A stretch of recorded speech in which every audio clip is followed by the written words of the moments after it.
you don't see these type of things in the United States. And I feel like you learn a lot by being immersed in other countries, other cultures, and just kind of like living a day to day, but it's a home away from home that you kind of develop and you grow very independent. You see a lot more, so it makes you like more grateful. It also teaches you how to be adaptable and engage with people from all over the world. Growing up, if it's not in your reality, right? Like you don't necessarily think about going abroad. If Yeah. you haven't grown up going abroad, with your family, it's a really alien idea. There are a lot of first generation folks in my team, and so it definitely is on the forefront of our mind a lot when we're thinking about access.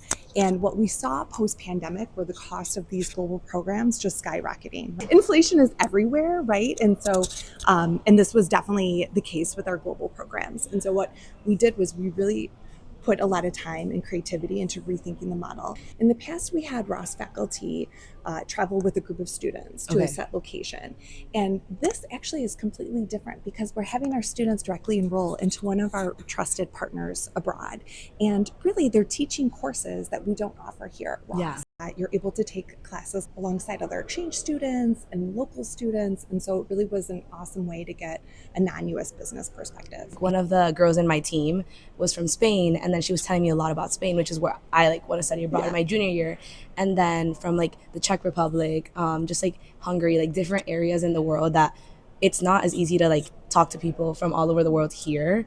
We got invited by this guy in our class, Aaron, to this community social event at the school where like the whole institution was at. Like they just kind of gathered. It's like if we were here in the Winter Garden, just like with everyone in the school. It was definitely crazy to see.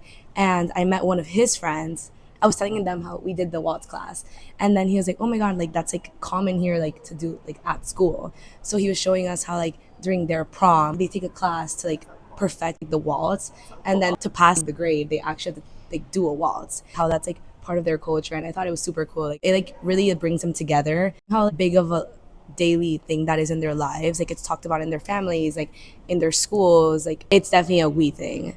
You need a partner. We're very like centered, like very like, I mean, focus on yourself, like just how you're gonna move forward. But I feel like them, it's kind of like a compound. Like they're like we focus, like they're always like for each other, with each other.